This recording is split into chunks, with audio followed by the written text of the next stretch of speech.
ஆண்டவர் நல்லவர். மீண்டுமாக சில மாதங்களுக்கு பிறகு உங்கள் மத்தியிலே வரும்படியாக ஆண்டவர் தந்த நல்ல வாய்ப்பிற்காக நான் அவருக்கு நன்றி செலுத்துகிறேன். இந்த நாளின் காலை வேளையிலே கர்த்தருடைய வார்த்தைகளை நாம் கவனிக்கலாம். அதற்கு முன்பாக நான் ஒரு சின்ன காரியத்தை உங்களோடு கூட ஷேர் பண்ணலாம் என்று விரும்புகிறேன். அதை ஏன் யோசிச்சேன்னா, எனக்கு இந்த சுஜி போஸ்டர் போட்டிருக்கும்போது கீழே ஜெம்ஸ் மிஷன்ஸ் அப்படின்னு போட்டிருந்தாங்க. பரவாயில்ல, அது தப்பு இல்லை. ஏன்னா நான் ஜெம்ஸோடு சேர்ந்து நிறைய ஊழியம் செய்கிறதுனால, அதிகமாக வட இந்தியாவில் செய்கிறதுனால அவங்க போட்டாங்க.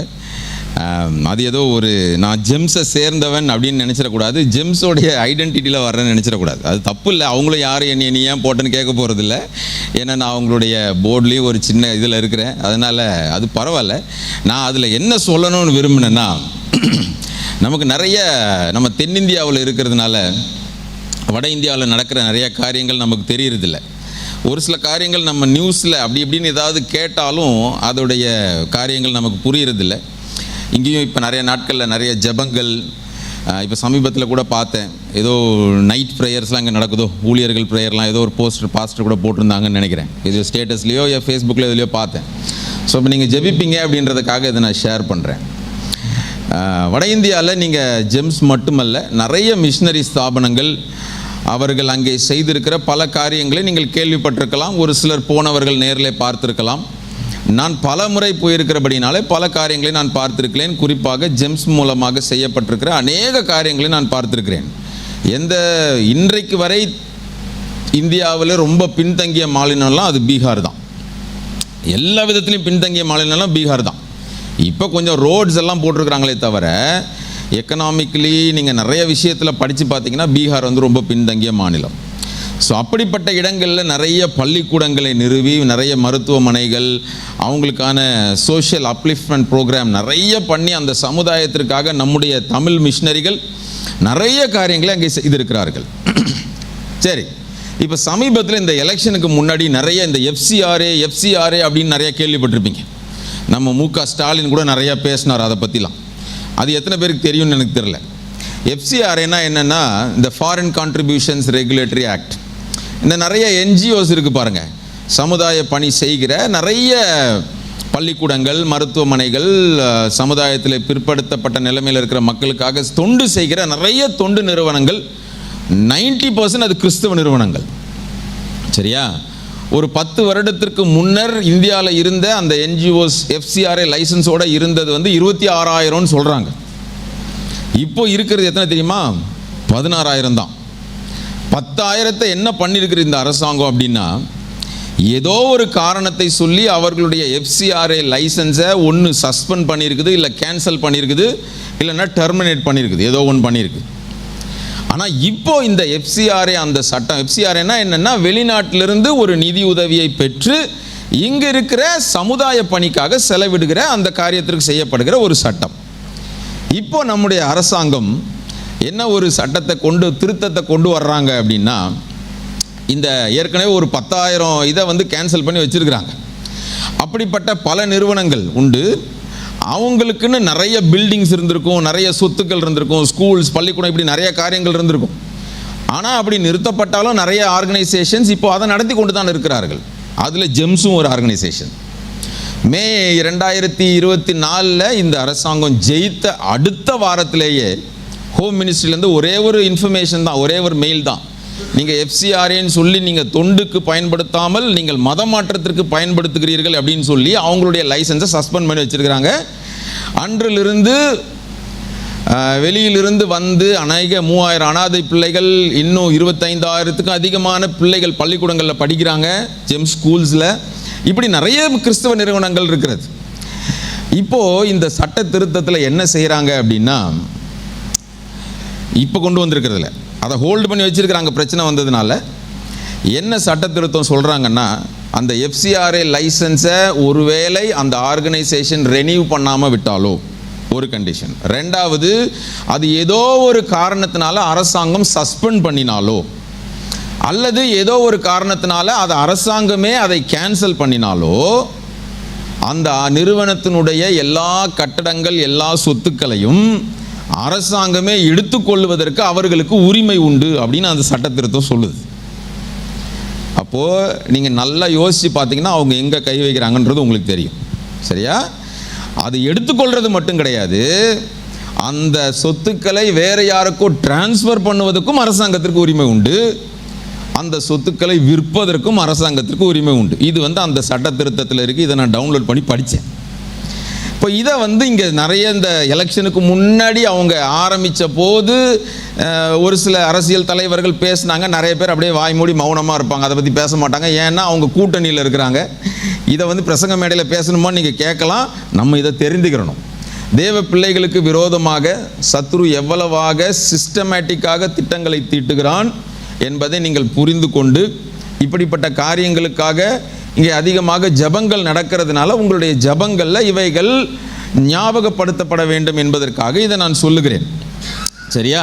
இப்போ பொதுவாக இந்த ஜெம்ஸில் இருந்து கூட வரும்போது அவங்க இப்படி நிறுத்திட்டாங்களே அப்படின்லாம் வெளியே சொல்ல மாட்டாங்க. ஏன்னா அவங்க பொதுவாக அவங்களுடைய தேவைகளை பற்றி வெளியே சொல்கிறதுலன்னு ஒரு பாலிசி வச்சுருக்கிறாங்க. இது நான் அடிக்கடி போகிறதுனால எனக்கு தெரிந்த காரியங்கள். சரியா? இப்போ இவ்வளோ காரியங்கள் தேசத்தில் நடந்தாலும் சத்ரு ஏன் வேகமாக கிரியை செய்கிறான்னா, அவனுக்கு தெரியும் அவனுக்கு முடிவு சமீபமாக இருக்கிறது. நமக்கு மட்டும் முடிவு கிடையாது, அவனுக்கும் முடிவு என்னது சமீபமாக இருக்குதுன்னும் போது அவன் பயங்கரமாக இப்படி வேலை செய்யத்தான் செய்வான்.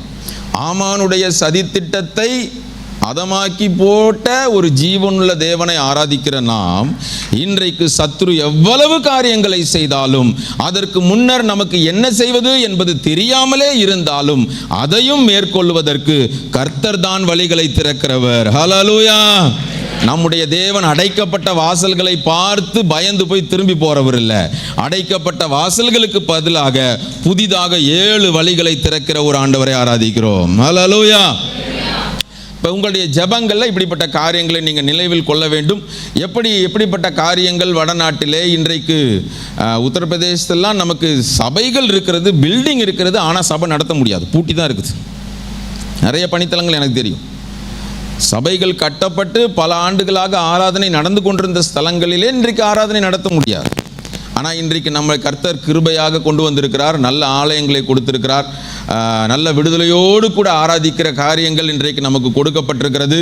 ஆனால் ஒருவரும் கிரியை செய்யக்கூடாத ஒரு ராக்காலம் வருகிறது என்றும் வேதம் காண்பிக்கிறது. ஆனபடியினாலே கர்த்தரை கண்டடையத்தக்க சமயத்தில் தேடுங்கள், அவர் சமீபமாக இருக்கும்போது அவரை கண்டடையுங்கள் என்று வேதம் சொல்லுகிறது. ஹல்லேலூயா! இப்போ இப்படிப்பட்ட காரியங்கள் எல்லாம் உங்களுடைய ஜெபத்தில் நீங்கள் நினைவில் கொள்ளுங்கள். கர்த்தர் உங்களை ஆசீர்வதிப்பாராக, உங்களுடைய ஊழியத்தை இன்னும் வளர்ந்து பெருக செய்வாராக. இந்த நாளின் காலை வேளையிலே கர்த்தருடைய வார்த்தைகளுக்கு நேராக நம்முடைய கவனங்களை திருப்பலாம். வாசிக்கப்பட்ட இந்த வேத பகுதியிலே ஒரு சில காரியங்களை நீங்கள் வாசிக்க கேட்டீர்கள். ஆபிரகாமை குறித்து ஆண்டவர் அற்புதமாக பல காரியங்களை அவருடைய தாசனாகிய பவுல் மூலமாக ரோமாபுரியில் இருந்த திருச்சபைக்கு அவர் எழுதி வைத்திருக்கிறதை நீங்கள் பார்க்கலாம். அங்கே நாம் பிற்பகுதியில் வாசித்த போது அங்கே வசனம் சொல்லுகிறது, 18-19 வசனத்திலே, உன் சந்ததி இவ்வளவா இருக்கும் என்று சொல்லப்பட்டபடியே தான் அநேக ஜாதிகளுக்கு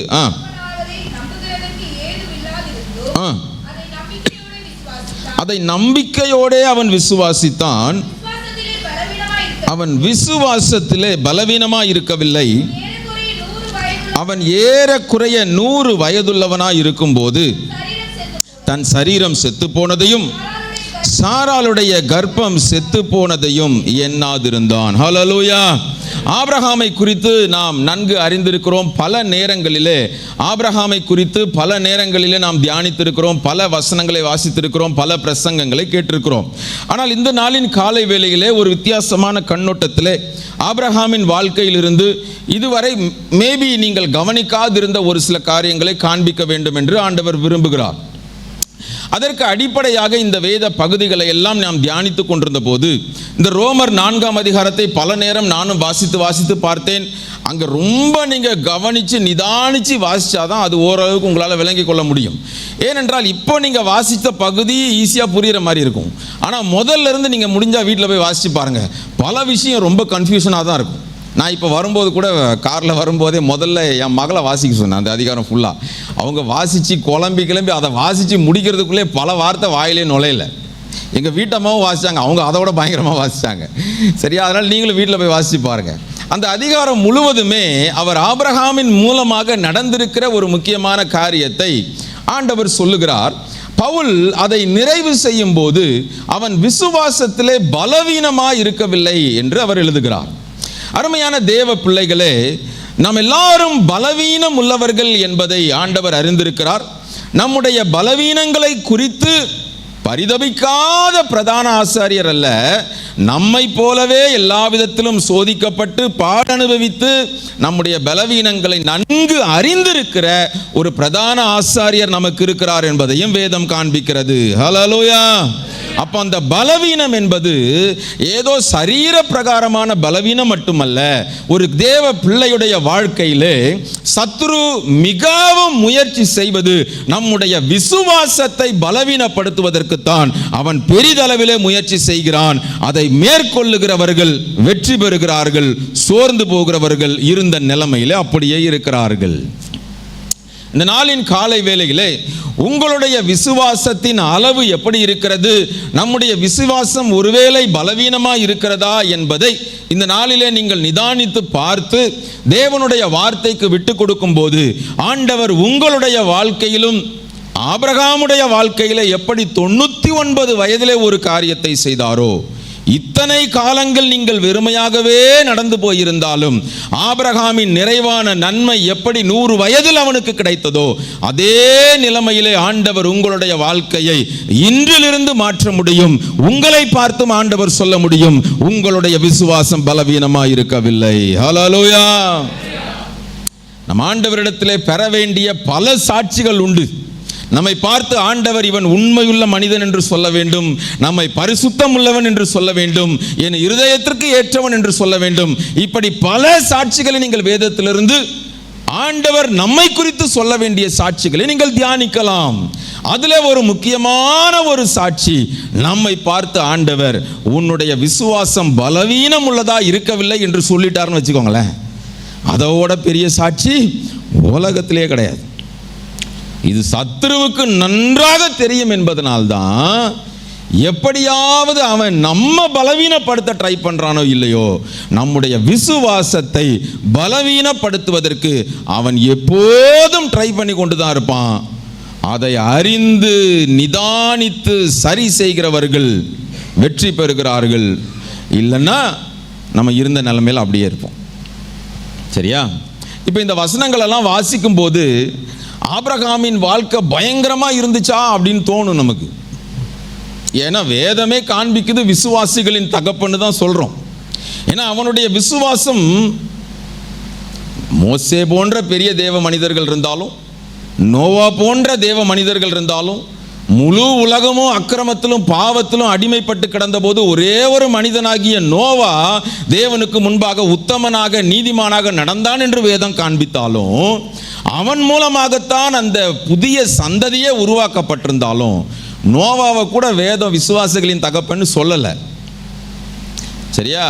ஆனால் ஆபிரகாம் என்கிற ஒரு மனிதனை அழைத்து ஆண்டவர் ஒரு புது தனி மனிதனாகிய ஆபிரகாமை தெரிந்தெடுத்து உன் மூலமாக உன்னுடைய சந்ததியை தெரிந்து கொண்டு உங்கள் சந்ததியிலே மேசியா வெளிப்பட்டு உங்கள் சந்ததியின் மூலமாக முழு உலகமும் ஆசீர்வதிக்கப்படும் என்கிற ஒரு புதிய பிரமாணத்தை, ஒரு புதிய உடன்படிக்கையை ஆண்டவர் ஆபிரகாமுக்கு கட்டளையிட்டு உங்களையும் என்னையும் ஆவிக்குரிய ஆபிரகாமின் சந்ததியாக மாற்றி இருக்கிறார். எப்படி ஆபிரகாம் விசுவாசத்தில் பலவீனம் உள்ளவனாய் இருக்கவில்லையோ, நீங்களும் நானும் அப்படி இருக்க முடியும், இருந்து தான் ஆக வேண்டும். ஹல்லேலூயா. ஒருபோதும் நம்ம விசுவாசம் பலவீனம் உள்ளதா ஆயிரவே கூடாது. சரி, அந்த ஆபிரகாமுக்கு ரொம்ப ஈஸியா நடந்துருச்சா அப்படின்னு நீங்க பார்த்தீங்கன்னா இல்லை. ஏன்னா ஆண்டவர் அவனை அழைக்கும் போது வயசு 75 போட்டிருக்கு.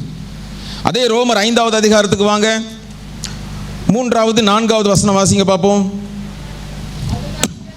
அது மாத்திரமல்ல, உபத்திரவம் பொறுமையையும், பொறுமை பரீட்சையையும், பரீட்சை நம்பிக்கையையும் உண்டாக்குகிறது என்று நாங்கள் அறிந்து உபத்திரவங்களிலேயும் மேன்மை பாராட்டுகிறோமா. பவுல் கண்டினியூவஸா அப்படியே எழுதிக்கிட்டே வராரு. ஆபிரகாமுடைய விசுவாசத்தை குறித்து எழுதிக்கிட்டே வந்து, எப்பா உங்க விசுவாசம் பலவீனப்படுத்தப்படும், உங்க விசுவாசம் சோர்வுக்குள்ளாக்கப்படும், உங்களுடைய விசுவாசம் கேள்விக்குள்ளாக்கப்படும், உங்களுடைய இருதயங்களிலே தேவனை குறித்த பல கேள்விகள் உண்டாகும், அதற்கு ஆதாரமாக பலவிதமான உபத்திரவங்கள் வரும். ஆனா என்ன செய்யறாராம் பவுல்? உபத்திரவம் எதை கொடுக்குதான்? பொறுமையை கொடுக்குதான். ஃபர்ஸ்ட் எதை கொடுக்குது? உபத்திரவம். ஆமா, பொறுமை. அப்புறம் எதை கொடுக்குது? பரீட்சை. பரீட்சை எதை கொடுக்குது? நம்பிக்கை. இது எதுவுமே பொய், எல்லாமே பொய். அப்படித்தானே? நம்ம வாழ்க்கையில் யோசிச்சு பாருங்க, உபத்திரம் பொறுமையை கொடுக்குதா? யார் சொல்றேன் எனக்கு உபத்திரம் வரும்போது அது எனக்கு பொறுமையை கொடுத்ததுன்னு சொல்றவங்க ஒரு அல்லேலூயா சொல்லுங்க பாப்போம். பல எருமைகளை தான் கொடுத்துருக்கு, அது பொறுமையெல்லாம் கொடுக்கல. ஆனால் பவுல் சொல்றாரு, விசுவாசம் பலவீனம் உள்ளது ஆக்கப்படுவதற்கு பல உபத்திரம் வரும். எங்களுக்கும் வந்துச்சு. ரோம திருச்சபைக்கு சொல்லும்போது சொல்றாரு, எனக்கு வந்துச்சுப்பா, எங்களுக்கு வந்துச்சு, அப்போஸ்தலர்களாகிய எங்களுக்கு வந்துச்சு, சுவிசேஷத்தை சுமந்து செல்லுகிற எனக்கு, பவுலுக்கு, சீலாக்கு, பேதுருக்கு எல்லாருக்கும் வந்துச்சு. ஆனால் அதெல்லாம் எங்களுக்கு என்ன கொடுத்துச்சு? பொறுமையை கொடுத்துச்சு. அந்த பொறுமையா இருக்க இருக்க இருக்க அது என்ன கொடுக்குமா? அடுத்த பரீட்சையை கொடுத்துக்கிட்டே இருக்குமா. அடுத்த ஒரு எக்ஸாம் முடிஞ்சு எப்பா இதை தாண்டிட்டான்னு போறதுக்குள்ள அடுத்த எக்ஸாம் வந்துடும். ஆமா, சுகர் 400 தாண்டி அதை மேற்கொண்டு எப்பா ஜெபத்தில் வெற்றி பெற்று வந்த உடனே அடுத்து பேக் பெயின் வந்துடும். அடுத்து என்ன வந்துடும்? அடுத்து கால் வலி வரும், எல்லாம் வரும். வருதா? ஆனால் உபத்திரவம் எதை கொடுக்குதா? எதை கொடுக்குதா? பொறுமையை கொடுக்குதான். பக்கத்தில் இருக்கவங்க கையை பிடிச்சி கேட்டுருங்க, சொல்லிடுங்க. கையை பிடிச்சி முகத்தை பார்த்து சொல்லிடுங்க, சூரியனும் சுஜியும் தள்ளி உட்காந்துட்டீங்களோ, உபத்திரவம் பொறுமையை கொடுக்கட்டும். ஆமாம், சரி, பொறுமையாக இருந்து நீங்கள் சாதிச்சிட்டிங்கன்னா அங்கே தான் அடுத்த ட்விஸ்டே இருக்கு. அடுத்து பரீட்சைக்கு மேலே பரீட்சை வந்துக்கிட்டே இருக்கு. ஆனால் இந்த பரீட்சை நம்மை தோற்று போக செய்கிற பரீட்சை அல்ல, அது நம்முடைய நம்பிக்கையின் அளவுகளை அது பெருக செய்கிற பரீட்சை. ஹல்லேலூயா. ஆமா, ஆண்டவர் நம்மளை சோதிப்பாரா? யாக்கோபெல்லாம் வாசிக்கிறோம், தேவனால் சோதிக்கப்படுகிறேன் என்று ஒருவனும் சொல்லாதிருப்பானாக அப்படின்னு சொல்லி. உலகம் தருகிற சோதனைக்கும் ஆண்டவர் கொண்டு வருகிற அனுமதிக்கிற சோதனைக்கும் வித்தியாசம் உண்டு. உலகம் கொண்டு வருகிற சோதனை அது நம்மை பாவத்திலே விழத்தள்ளுகிறதா இருக்கும். உதாரணத்துக்கு யோசேப்புக்கு வந்த சோதனை. ஆனா ஆண்டவர் தருகிற சோதனை அது நம்மளை பாவத்தில் விழத்தள்ளுகிறதா இருக்காது, அது நம்மை விசுவாசத்திலே உறுதிப்பட பண்ணுகிறதா இருக்கும். உதாரணத்திற்கு யோபுவுக்கு வந்த சோதனை. ஹல்லேலூயா. ஆமா, இன்னும் வாசிங்க, யாக்கோபு நிருபத்துக்கு வாங்க பார்ப்போம். யாக்கோபு 1ஆம் அதிகாரத்தில் 2ஆம் வசனத்திலிருந்து வாசிங்க. என் சகோதரரே, நீங்கள் பலவிதமான சோதனைகளில் அகப்படும் போது, நீங்கள் பலவிதமான சோதனைகளில் அகப்படும் போது உங்கள் விசுவாசத்தின் பரீட்சையானது பொறுமையை உண்டாக்கும் என்று அறிந்து அதை மிகுந்த சந்தோஷமாக எண்ணுங்கள். ஆமா, இங்க சொல்றாரு பொறுமையை உண்டாக்கும் என்று அறிந்து உபத்திரவம் வரும்போது என்ன பண்ணணுமா? ஆமாம், இதுக்கு சத்தம் வரல பார்த்தீங்களா? ஏதாவது நல்லது நடந்தால் என் ஜெபம் கேட்கப்பட்டுருச்சுன்னா என்னைய நிந்தித்து கொண்டே இருந்து அவன் போயிட்டு சேர்ந்துட்டான்னா என்ன பண்ணலாம்? சந்தோஷப்படலாம். ஆனால் வேத வசனம் வித்தியாசமாக காமிக்குதுங்க. நான் பைபிள்லேருந்து தான் காமிக்கிறேன். விசுவாசத்தின் பரீட்சையானது பொறுமையை உண்டாக்கும் என்று அறிந்து அதை மிகுந்த சந்தோஷமாக எண்ணுங்கள். அதை எப்படி படிக்கணும்னா, மிகுந்த சந்தோஷம் படிக்கக்கூடாது, அப்போ அந்த ஃபீல் தெரியாது. மிகுந்த சந்தோஷமாக எண்ணுங்கள். ஹல்லேலூயா. ஆமாம், அது மிகுந்த சந்தோஷம், சாதாரண சந்தோஷம் கிடையாது. இன்னும் அடுத்த வசனம் நல்லா இருக்கு, படிங்க தொடர்ந்து. நீங்கள் ஒன்றிலும் குறை உள்ளவர்களாயிராமல் வெயிட் பண்ணுங்க. யாருக்கெல்லாம் நான் ஒன்றிலுமே குறைவு போடக்கூடாதுன்னு ஆசை இருக்கு? கை தூக்குங்க, பரவாயில்ல, தைரியமாக தூக்குங்க. ஒன்றிலும் குறைவில்லாமல் நான் நிறைவாக இருக்கணும்னு ஆசைப்படுறாங்களோ ஒரு அல்லேலூயா சொல்லுங்க பார்ப்போம். அல்லேலூயா. அப்போ இந்த வசனத்தை மறக்காதீங்க, இப்போ வாசிமா தொடர்ந்து. நீங்கள் ஒன்றிலும் குறைவுள்ளவர்களாயிராமல் பூரணராயும் நிறைவுள்ளவர்களாயும் இருக்கும்படி பொறுமையானது பூரண கிரியை செய்ய கடவது. ஆமா, அவ்வளவுதான் பலி, வேற ஒரு வழியும் கிடையாது. நீங்க ஒன்றிலும் குறைவுபடாமல் நிறைவுள்ளவர்களா இருக்கணும்னா பொறுமையானது என்ன கிரியை செய்யணுமா? பூரண கிரியை செய்யணுமா? ஆமாம், கணவன் மனைவிக்குள்ள சண்டை வந்தாலும் சரி, மாமியார் மாமனாருக்குள்ள சண்டை வந்தாலும் சரி, எது வந்தாலும் சரி, பொறுமை உங்களுக்குள்ள பூரண கிரியை செஞ்சிருச்சுன்னா நீங்கள் குறைவுள்ளவர்களாய் அல்ல, அதுவும் ஒன்றிலும் குறைவுள்ளவர்களாய் அல்ல, பூரணராயும் நிறைவுள்ளவர்களாயும் இருப்பீர்கள். ஹல்லேலூயா. ஆமாம், அப்போ இந்த விசுவாசத்தில் பலவீனப்படுத்துகிற காரியம் பல விதத்திலே நம்முடைய வாழ்க்கையில் வரும். அந்த காரியம் ஆபிரகாமுடைய வாழ்க்கையிலும் வந்துச்சு. ஆனால் ஆபிரகாமை நம்ம நோக்கி பார்க்க வேதம் பல இடத்துல காண்பிக்குது. ஆபிரகாமை பாருப்பா, ஆபிரகாமை பாருப்பா, ஆபிரகாமை பாருப்பான்னு காமிக்குது. ஆனால் அவருடைய வாழ்க்கையை சில நேரத்தில் தியானித்து பார்த்தா, பவுல் எழுதின இந்த ரோமர் 4:17 எழுதினாரே, அது உண்மையான்ற மாதிரி இருக்குது உண்மையிலே பார்த்தோம்னா. சரி, இன்னைக்கு நான் ஒரு சில காரியங்களை காண்பிக்க போகிறேன்.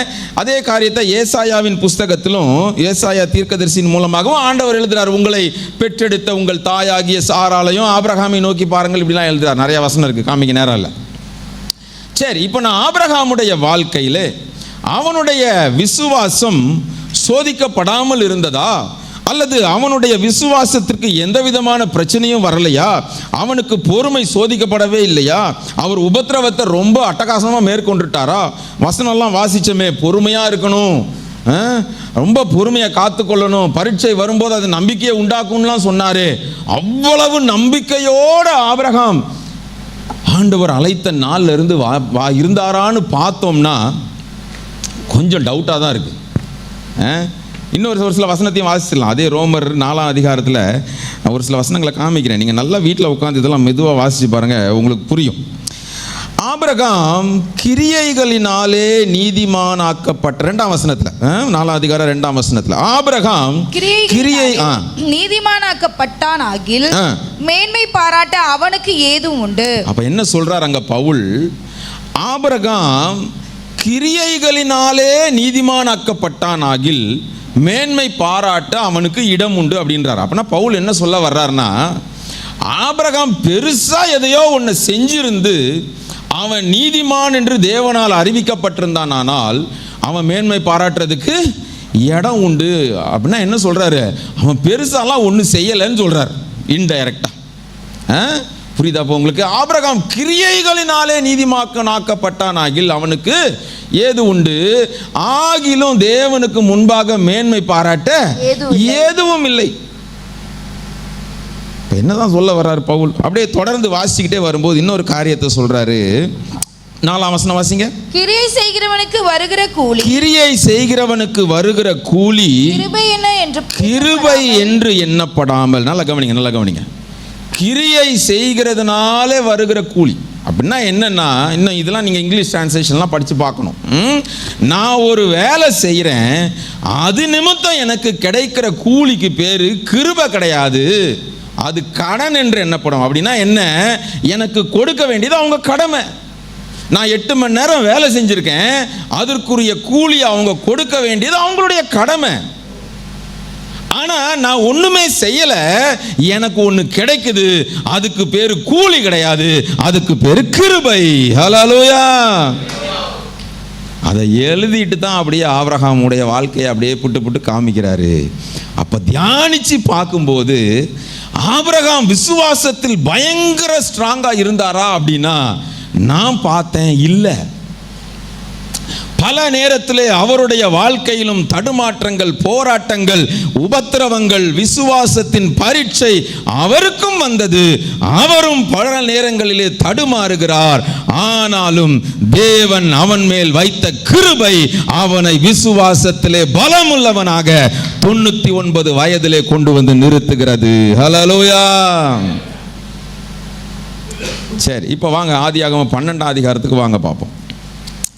ஆபிரகாமை அழைக்கும் போது அவனுக்கு வயசு 75 அப்படின்னு வேதத்தில் நம்ம வாசிக்கிறோம். அவனுக்கு கொடுக்கப்பட்ட ஒரு பெரிய ஆசீர்வாதம் என்னன்னா 12ஆம் அதிகாரம் 3ஆம் வசனம், உன்னை ஆசீர்வதிக்கிறவர்களை ஆசீர்வதிப்பேன், உன்னை சபிக்கிறவனை சபிப்பேன், பூமியில் உள்ள வம்சங்கள் எல்லாம் உனக்குள் ஆசீர்வதிக்கப்படும் என்றார். ஆமா, அப்போ ஆண்டவர் ஒரு முக்கியமான வாக்குத்தத்தத்தை கொடுக்கிறார். ஆபிரகாமே, உன்னை நான் அழைத்தது ஒரு சாதாரண காரியம் அல்ல. உன்னை நான் அழைத்தது ஏதோ உன்னையும் உன் குடும்பத்தையும் உன் பிள்ளைகளையும் ஆசீர்வதித்து அப்படியே ஒரு இடத்துல வாழ வச்சுட்டு போறதுக்கல்ல. உன் நிமித்தம் உனக்குள்ளாக பூமியில் உள்ள வம்சங்கள் எல்லாம் ஆசீர்வதிக்கப்படும். அந்த ஆசீர்வாதம் ஆபிரகாமுக்கு ஆபிரகாமுக்கு சொந்தம் என்று சொல்லுவோமானால், ஆபிரகாமின் சந்ததியாகிய உங்களுக்கும் எனக்கும் அந்த ஆசீர்வாதம் பரிபூரணமாக சுதந்தரித்துக் கொள்ளப்பட வேண்டியது. அல்லேலூயா. அப்ப நம் மூலமாகத்தான் தேவனுடைய பிள்ளைகள் என்று அழைக்கப்பட்டிருக்கிற, அவருடைய சரீரமாகிய சபையிலே அங்கத்தினராக சேர்க்கப்பட்டிருக்கிற விசுவாச மார்க்கத்தாராகிய ஆபிரகாமின் சந்ததியார் மூலமாகத்தான் பூமியில் உள்ள வம்சங்கள் எல்லாம் ஆசீர்வதிக்கப்படும். அந்த ஆசீர்வாதத்தை வேதம் சுவிசேஷத்தின் வல்லமை என்று சொல்லுகிறது. அதை இந்த மண்பாண்டங்களிலே பெற்றிருக்கிறோம். ஹல்லேலூயா. கொரிந்தியர்ல வாசிக்கிறோம். சரி, இவ்வளவு பெரிய ஆசீர்வாதத்தை ஆண்டவர் கொடுத்து விட்டார். பெரிய விசுவாச வீரன் தான். ஏன்னா ஆண்டவர் கூப்பிட்டது சாதாரணமாக கூப்பிடல. இன்னைக்கு நம்மளை கூப்பிடும்போது ஆண்டவர் ஏதோ ஒரு காரியத்தை நம்மள்ட்ட தெளிவாக பேசும்போது, நீ இந்த இடத்துக்கு வா, இந்த இடத்துக்கு போ, இத்தனை நாள் நீ அங்கே தங்கியிரு, உனக்கு இந்த வேலையை கொடுப்பேன், இத்தனை வருஷம் கழிச்சு இப்படின்னு ஒரு ஆண்டவர் ஒரு கிளியர் ரோட் மேப், நாங்கள் கார்பரேட்டில் ரோட் மேப்னு சொல்லுவோம் அதை. ஏன்னா அடுத்த ஒரு வருஷத்தில் என்ன நடக்க போகுது அப்படின்னு கிளியராக பிளான் போட்டு வச்சிருக்கிறது. அப்படி ஒரு ரோட் மேப் போட்டுலாம் ஆண்டவர் கூப்பிடல. எப்படி கூப்பிட்டார் ஆண்டவர்? நீ என் கூட வா, நான் காண்பிக்கிற தேசத்துக்கு போ, நீ எத்தனை நாள் இருக்கணும், எங்கெங்கே இருக்கணும் எதுவுமே சொல்லலை. ஆனால் அவனை நம்பியும் ஒரு வீட்டம்மா போனாங்க கூட. அது பெரிய பாக்கியம். அது ஆபிரகாம் உண்மையிலே கொடுத்து வச்சவன். இன்றைக்கி இருக்கிற மனைவிகள்லாம், ஆமாம் ஒரு பிரதர் மட்டும் கை தட்டுறாரு, அதுவும் மெதுவாக தட்டிடுவோம், ஒய்ஃபு கேட்டுற போகுது அப்படின்னு மெதுவாக தட்டுறாரு. இன்றைக்கி இருக்கிற மனைவினா முதல்ல என்ன பண்ணியிருப்பாங்க? முதல்ல ஆமாம் அவங்க அம்மாவுக்கு ஃபோன் பண்ணியிருப்பாங்க. அம்மா இந்த நீங்கள் பார்த்து வச்சு கட்டின இந்த ஆள் எங்கேயோ கூப்பிட்றான் போகலாமா அப்படின்னு. அந்த அம்மா உடனே சொல்லுவாங்க, இப்படி தாண்டி உங்கள் அப்பனை நம்பி நான் பல வருஷத்துக்கு முன்னாடி ஏமாந்துட்டேன், நீயும் போயிடாத அப்படின்னு அவங்க சொல்லுவாங்க. ஆனால் சாராள் உண்மையிலே அற்புதமான பெண் இல்லை. கூப்பிட்டாங்களாம், அவங்க எல்லாம் குடும்பத்தோடு கிளம்பி போயாச்சு. பயங்கரமான ஆரம்பம் தான், ஆச்சரியமான ஆரம்பம் தான். அப்படியே போய் எங்கே வரைக்கும் வந்தாங்கன்னா, வாசிங்க பாப்பா 8ஆம் வசனத்தில் 12:8, பின்பு அவன் அவ்விடம் விட்டு பெயர்ந்து பெத்தேலுக்கு கிழக்கே இருக்கும் மலைக்கு போய், பெத்தேல் தனக்கு மேற்காகவும் ஆயி கிழக்காகவும் இருக்க கூடாரம் போட்டு அங்கே கர்த்தருக்கு ஒரு பலிபீடத்தை கட்டி கர்த்தருடைய நாமத்தை தொழுது கொண்டான். அங்க வந்த உடனே ஆண்டவருக்கு பலிபீடமும் கட்ட ஆரம்பிச்சாச்சு. Very thankful man of God. இது வரைக்கும் ஆண்டவர் நடத்திட்டு வந்துட்டார். 7ஆம் வசனத்திலாம் போட்டிருக்கு, கர்த்தர் ஆபிரகாமுக்கு தரிசனமாகி அங்கே பிரயாணப்பட்டு வரும்போதே, அந்த தேசத்துக்கு வரும்போது ஆண்டவர் ஒரு இடத்துல தரிசனமாகி திரும்பவும் சொல்கிறார், இந்த உன் சந்ததிக்கு இந்த தேசத்தை கொடுப்பேன் அப்படின்னு சொன்ன உடனே அவன் செஞ்ச முதல் காரியம் ஆண்டவருக்கு பலிபீடத்தை கட்டிட்டான். ஆண்டவர் என்னை கண்டு பேசின அழைத்தது அந்த இடம், இப்போ கொண்டு வந்து இங்கே நிறுத்திட்டு இந்த இடத்த தான் சொல்கிறார், நீ இந்த தேசத்தை சுற்றி திரின்லாம் வேற சொல்கிறார். பலிபீடத்தையும் கட்டிட்டான். இப்போ விசுவாசத்தை ஓட்டத்தை துவக்கும் போது ஆச்சரியமாக இருக்கும், அற்புதமாக இருக்கும், நல்லா நடந்திருப்போம். ஆனால் விசுவாசத்தின் பரீட்சை அங்கே தான் ஆரம்பிக்கும். நாம் எப்படி கிரியை செய்கிறோம் என்பது தான் மீதமுள்ள ஓட்டத்தை அது டிஃபைன் பண்ண போகிறது. ஆபிரகாமுடைய வாழ்க்கையில் நான் அடுத்து காமிக்கிறேன், அதை தான் நம்ம பார்க்க போகிறோம். இப்போ ஆரம்பம் பெருசு கிடையாது. அதனால தான் பிரசங்கில வாசிக்கிறோம் 7-8 நினைக்கிறேன், ஒரு காரியத்தின் துவக்கத்தை பார்க்கலாம், அதன் முடிவு நல்லது. என்ன நடக்குது? முதல்ல நம்ம விசுவாச ஓட்டத்தில் தொடங்கி ஓடிக்கொண்டு இருக்கும் போதே நம்ம வாழ்க்கையில் சில பிரச்சனைகள் குறுக்கிடும். நாம் எப்படி அதை அணுகுகிறோம் என்பது தான் அடுத்த பல ஆண்டுகளை அது தீர்மானிக்க போகிறது. அன்னைக்கு அவன் செஞ்ச ஒரு காரியம் இன்னைக்கு வரைக்கும் பிரச்சனையா இருக்கு. வாசிங்க பார்ப்போம். அதே அதிகாரத்தில் 10ஆம் வசனம் வாசிங்க. அதேசத்திலே பஞ்சம் உண்டாயிற்று. அதேசத்திலே பஞ்சம் உண்டாயிற்று. போதும் போதும் போதும், நல்லா தான் இருந்துச்சு இதுவரைக்கும். ஆண்டவர் அழைப்பின்படித்தான் வந்தான், அவருடைய நோக்கத்தின்படி தான் செயல்பட்டான், அவர் காண்பித்த இடத்திற்கு தான் வந்து சேர்ந்தான். ஆனால் வந்த இடத்துல என்ன வந்துருச்சு? பஞ்சம் வந்துருச்சு. இப்போ தேவ திட்டத்தின்படி ஒரு தேவ பிள்ளை போகும்போது, ஆண்டவருக்காக அர்ப்பணத்தோடு ஓடும்போது, திடீரென்று எதிர்பாராத சூழ்நிலைகள் பல நம்முடைய எப்படி முடிவெடுக்கிறோம் என்பதுதான் ஆண்டவருக்கும் நமக்குமான அடுத்த அந்த டிராவலை தீர்மானிக்கும். நல்லா கவனிங்க. அவன் என்ன செஞ்சானா, ஒரு தேசத்தில் இன்னைக்கு பஞ்சம்னா நமக்கு புரியாது. ஏன்னா கொரோனான்னு ஒன்று நம்ம பார்த்துருப்போம் நம்ம ஜென்ரேஷனில். அப்போ கூட நமக்கு சாப்பாட்டுக்கு என்ன இல்லை, பஞ்சம் இல்லை. ஏன்னா காலையில் 7லேருந்து 6லேருந்து 7 வரைக்கும் நீ போய் வாங்கிக்கலாம், நைட்டு 7லேருந்து 8 மணிக்கு வாங்கிக்கலாம், இப்படி நல்லா திறந்து விட்டுருந்தாங்க. அதனால் எது இருந்துச்சோ இல்லையோ சாப்பாட்டுக்கு நமக்கு பஞ்சமே கிடையாது. மழைக்கு பஞ்சம் இல்லை, பனிக்கு பஞ்சம் இல்லை, விளையிறதுலாம் விளைஞ்சிக்கிட்டு தான் இருந்துச்சு. அதனால நமக்கு பஞ்சம்னா என்னன்னு புரியாது. ஆனால் அந்த நாட்களில் பஞ்சம் என்றால் மழையும் இருக்காது, தண்ணியும் இருக்காது. அந்த நாட்கள் அவர்கள் நம்பி இருந்தது எல்லாம் விவசாயம் என்கிற ஒன்றை மட்டும் வைத்தே, கால்நடைகள் என்கிற ஒன்றை மட்டும் வைத்தே. அப்படிப்பட்ட ஒரு கொடுமையான சூழ்நிலை வரும்போது, ஆபிரகாமே நீ எப்படி தீர்மானம் பண்ணுகிறாய்? நீ என்ன தீர்மானம் எடுக்கிறாய்? இதுவரை உன்னை நடத்தி வந்தது தேவன் அல்லவா? அவருடைய திட்டத்தின்படி தானே நீ தீர்மானிக்க வேண்டும். உன்னுடைய விசுவாசத்தின் ஓட்டத்தை துவக்கினவரும் அவர் அல்லவா, முடிக்க போகிறவரும் அவர் அல்லவா? அப்படி இருக்கும்போது இடையிலே சில இடைஞ்சல்கள் வரும்போது how do you make a decision? அடுத்த வசனம் வாசிங்க. என்ன போட்டிருக்காங்க? ஆபிரகாம் எகிப்து தேசத்துக்கு தங்கும்படி அவ்விடத்துக்கு போனான். ஆமா, எகிப்துக்கு போகணும்னு யார் சொன்னது? ஆபிரகாம்கிட்ட யார் சொன்னது? யாரும் சொல்லலை. ஆனால் கேள்விப்பட்டிருக்கிறாரு, இந்த தேசத்தில் பஞ்சம் வந்துடுச்சு, ஆனால் பக்கத்தில் இருக்கிற எகிப்து தேசத்தில் பஞ்சம் வரல. நல்ல டெசிஷனா தப்பான டெசிஷனா சொல்லுங்க? சரியான டெசிஷனா தப்பான டெசிஷனா? நீங்கள் ஒரு குடும்ப தலைவரை நீங்கள் யோசிச்சு பாருங்க. திடீர்னு இப்படி ஒரு காரியம் குடும்பத்தில் வரும்போது அடுத்து நம்ம என்ன செய்யறதுன்னு நம்முடைய சொந்த புத்தியை வச்சு தான் நம்ம என்ன செய்வோம்? யோசிப்போம். அவன் எடுத்த டெசிஷன், நான் குடும்பத்திற்கு, என்னை நம்பி இருக்கிற பிள்ளைகளுக்கு, கால்நடைகளுக்கு நான் எதையாவது ஒன்று செஞ்சாகணும். கூடவே லோத்து ஃபேமிலி வேற வந்திருக்கு, அவங்களையும் போஷிச்சாகணும். அப்போ என்னத்தான் பண்ணுவார் அவரு? சொந்தமாக ஏதாவது ஒன்று தான் முடிவெடுப்பார். எகிப்துக்கு போனாங்க. எகிப்தில் நல்ல ஃபுட்டெல்லாம் கிடச்சிச்சு, சாப்பாடெல்லாம் கிடச்சிச்சு. ஆனால் போகும் அடுத்த வசனத்தில் என்ன போட்டிருக்கு பாருங்க. அவன் எகிப்துக்கு சமீபமாய் வந்தபோது தன் மனைவி சாராயை பார்த்து, நீ பார்வைக்கு அழகுள்ள ஸ்ரீ என்று அறிவேன். எகிப்தியர் உன்னை காணும் போது இவள் அவனுடைய மனைவி என்று சொல்லி என்னை கொன்று போட்டு உன்னை உயிரோடு வைப்பார்கள். போது நிறுத்துங்க. இதுக்கு அடுத்த வசனத்தில் சொல்றாரு, என்னை சகோதரன் என்று சொல்லுன்னு சொல்றாரு. இதை நமக்கு பார்க்கும்போது ரொம்ப கன்றாவியா தெரியும் இல்லை? அப்படிதானே தெரியும்? ஆமாம், வசனம் சொல்லுது. அடுத்து 20ஆம் அதிகாரத்தில் இதே மாதிரி ஒரு காரியத்தை இன்னும் பெலிஸ்தர் தேசத்துக்கு போகும்போதும் செய்கிறாரு. வசனம் சொல்லுது, அவர் தகப்பன் தாய் வேற, என்ன ஸ்டில் எனக்கு சகோதரி முறை தான் அப்படிங்கிறத சொல்கிறான். ஒன்று விட்ட ஒரு சகோதரி முறை தான். அந்த நாட்களில் இன்றைக்கு இருந்த மாதிரி இப்படிப்பட்ட உறவு முறைகள் கிடையாது. இது நடந்து ஒரு 430 வருஷம் கழிச்சு தான் மோசேயினால் நியாயப்பிரமாணமே எழுதி கொடுக்கப்படுது. ஸோ அவன் சொன்னது உண்மையிலேயே அவள் சகோதரி முறை தான்.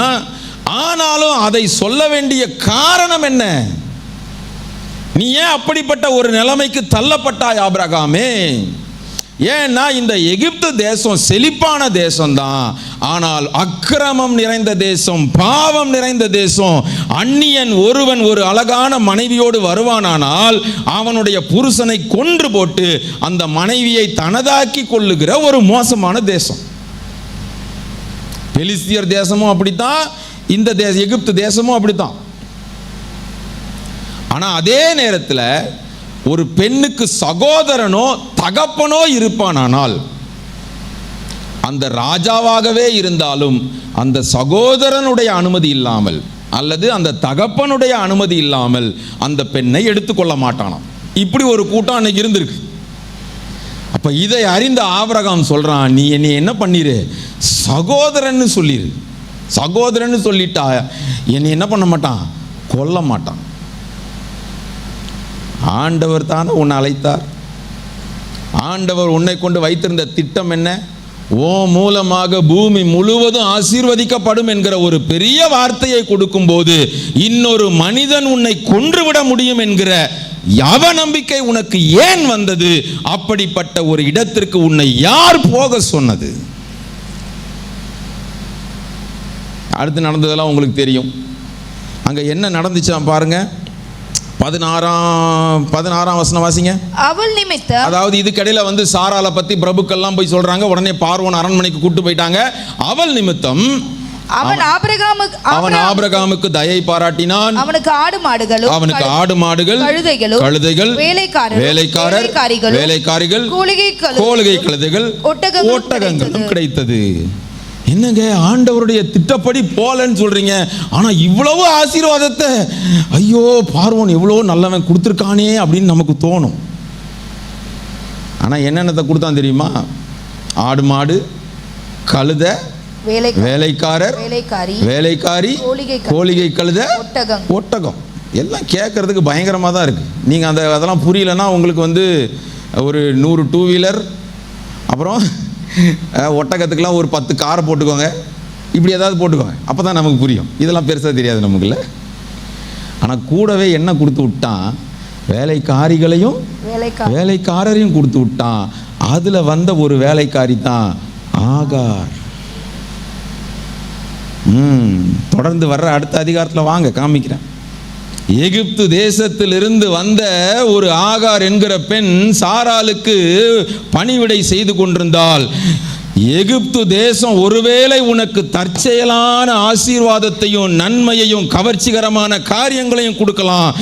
அதுக்கு உள்ளேயே வேற ஒன்றை வச்சு கொண்டு வந்துடும். அது உன்னுடைய விசுவாசத்தின் ஓட்டத்தை பல ஆண்டுகளுக்கு பாதிக்க பண்ணத்தக்க ஒரு காரியத்தையும் அங்கே ஒளிச்சு வச்சு கொண்டு வந்துடும். ஆபிரகாமே, நீ தவறி போனாயே. ஆண்டவர் என்ன பண்ணியிருக்கணும், இப்படி ஒரு காரியத்தை செஞ்சிட்டானேன்னு சொல்லி, போடா நான் தரிசனத்தை வேற எங்கேயாவது விட்டுறேன் அப்படின்னு சொல்லி அவனை டெஸ்ட்ராய் பண்ணலை. அதனால தான் பவுல் சொல்றாரு, அது கிரியையினால் உண்டானதல்ல, அது கிருபையினால் உண்டானது. ஹல்லேலூயா. யோசிச்சு பாருங்க, சில காரியத்தை நம்ம சில நேரங்களில், பல நேரங்கள் நம்முடைய வாழ்க்கையில் நம்ம தவறாக முடிவெடுத்து விடுவதற்கு வாய்ப்புண்டு. ஆனால் எந்த ஒரு சூழ்நிலை, எப்பேற்பட்ட கடினமான சூழ்நிலையாக இருந்தாலும், அது எதிர்காலமே அடுத்து என்ன பண்ணுகிறது என்கிற நிலைமை தெரியாமல் இருந்தாலும், நம் முடிவெடுக்க வேண்டிய ஒரு கண்டிப்பாக ஒரு டெசிஷன் எடுத்து தான் ஆகணுன்ற நிலைமையில் வரும்போது, உங்கள் சுய புத்தியின் மேல் சாராமல் அப்படின்னு வாசிக்கிறோம்ல, கர்த்தரை சார்ந்து நிற்கும் போது அவர் தருகிற வழிகள் அது ஆசீர்வாதமான வழிகள். அதனால தான் வாசிக்கிறோம், கர்த்தருடைய ஆசீர்வாத ஐஸ்வர்யத்தை தரும், அதனோட அவர் வேதனையை கூட்டார். இவ்வளோ பெரிய வேதனையை கூடவே கூட்டு வந்துட்டானே. அதுக்கப்புறம் நடந்த பாதிப்புலாம் உங்களுக்கு தெரியும். நேரம் இருந்தால் காமிக்கிறேன். இப்போமே பாருங்கள், 10:09:55 ஆயிடுச்சு. சரி, எனக்கு ஒரு நேரம் கொடுக்கப்பட்டிருக்கு, அந்த நேரத்துக்குள்ளே முடிக்க நான் பிரயாசப்படுகிறேன். கர்த்தர் நல்லவர். அடுத்து வேறு நீங்கள் பொன்மார்க்கெலாம் வேறு போகணுன்னாங்க இல்லையா? அப்போ இப்படிப்பட்ட காரியங்கள் ஆண்டவர் அன்றைக்கே எகிப்துக்கு போகணுன்னு இவன்ட்டு சொல்லவே இல்லை, இவனா தேடி போனான். கடைசியில் ஆண்டவர் பின்னால் வர்ற அதிகாரத்தில் சொல்லும்போது சொல்கிறார் ஆபிரகாம்கிட்ட, ஓ ஜனங்கள் எகிப்து தேசத்தில் தான் என்னவா இருக்க போகிறாங்க, அடிமையாக இருக்க போகிறாங்க. நான் என்ன கேட்காம நீ எங்கே போனியோ அதே தேசத்தில் ஓ ஜனங்கள் அடிமையாக இருப்பான். ஆண்டவர் பல இடத்துல பின் நாட்களில் எழுதுறாரு, எகிப்துக்கு மட்டும் போயிடாதீங்க, பல இடத்துல எழுதுறாரு. எங்கன்னு வாசிக்கணுமா? எரேமியாவின் புஸ்தகம் 42ஆம் அதிகாரம் 19வது வசனம். அடுத்தது ஏசாயா 30ஆம் அதிகாரம் 2வது வசனம். இங்கெல்லாம் நீங்கள் வீட்டில் போய் வாசிக்கோங்க. ஆனால் இதே போன்ற ஒரு பஞ்சம் ஈசாக்கின் நாட்களில் வந்துச்சு. ஆபிரகாமின் குமாரனாகிய ஈசாக்கின் நாட்களில் அவன் வரும்போது இதே மாதிரி தேசத்தில் ஒரு பஞ்சம் வந்துச்சு. அங்கே ஆண்டவர் என்ன சொல்கிறார் பாருங்களேன், 26ஆம் அதிகாரத்துக்கு வாங்க. ஆபிரகாமின் நாட்களில் உண்டான பஞ்சத்தை அல்லாமல் இன்னும் ஒரு பஞ்சம் தேசத்தில் உண்டாயிற்று. அப்பொழுது ஈசாக்கு பெலிஸ்தருக்கு ராஜாவாகிய அபிமெலேக்கினிடத்தில் போனான்.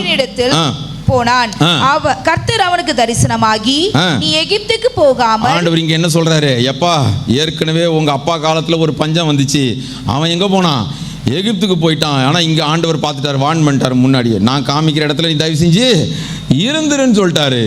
அந்த பஞ்சம் உள்ள தேசத்துல தான் ஈசாக்கு விதைத்தான், 100 மடங்கு அறுவடை செய்தான். ஹல்லேலூயா. அப்ப தேவ சத்தம் கேட்டு அவருடைய சித்தத்தின்படி வறண்ட பூமியில நீங்க வாழ நேரிட்டாலோ அதே இடம் உங்களுக்கு வயல்வெளியாக மாறுவதற்கு வாய்ப்புண்டு. ஆனால் செழிப்பான எகிப்தை தேடி நீங்கள் போனாலோ அது உங்களுக்கு சாபத்தை கொண்டு வருவதற்கும் வாய்ப்புண்டு. இப்போ நம்முடைய சுய சித்தம் இல்லை, நம்முடைய இஷ்டம் கிடையாது. விசுவாசத்தில் பலவீனம் இல்லாதவன் அப்படின்னு வேதம் காண்பித்தாலும் அவனுடைய ஆரம்பம் எப்படி தான் இருந்திருக்கு, ஷேக்கியாக தான் இருந்திருக்கு. சரியா? சரி, அடுத்து என்ன நடக்குது பாருங்களேன். இப்போ வாங்க நீதி, அடுத்த 15வது அதிகாரத்துக்கு வாங்க. ஆதியாகமம் 15வது அதிகாரத்தில் இதுக்கு பின்னர் நடந்த சம்பவம், அந்த லோத்தின் சம்பவம், இதெல்லாம் உங்களுக்கு தெரியும். இப்போ 15வது அதிகாரத்தில் அங்க ஒரு சம்பவத்தை ஆண்டவர் எழுதி வைத்திருக்கிறார். 1வது வசனம் 2ஆம் வசனம். இந்த காரியங்கள் நடந்த பின்பு கர்த்தருடைய வார்த்தை ஆபிரகாமுக்கு தரிசனத்திலே உண்டாகி, அவர் ஆபிரகாமே நீ பயப்படாதே, நான் உனக்கு கேடகமும் உனக்கு மகா பெரிய பலனுமாய் இருக்கிறேன் என்றார். இப்ப ஆண்டவர் மீண்டுமாக ஆபிரகாமிடத்திலே பேசுகிறார். ஏற்கனவே ஆபிரகாமுக்கு பெரிய வார்த்தைகளை சொல்லிவிட்டார். உன் மூலம்தான், உன் சந்ததி மூலம்தான் பூமியை ஆசீர்வதிக்கப்படும் சொல்லிட்டார். அப்போ உனக்கு ஒரு சந்ததி உண்டாக போகிறது என்பதை எல்லாம் ஆண்டவர் தெளிவாக சொல்லிவிட்டார்.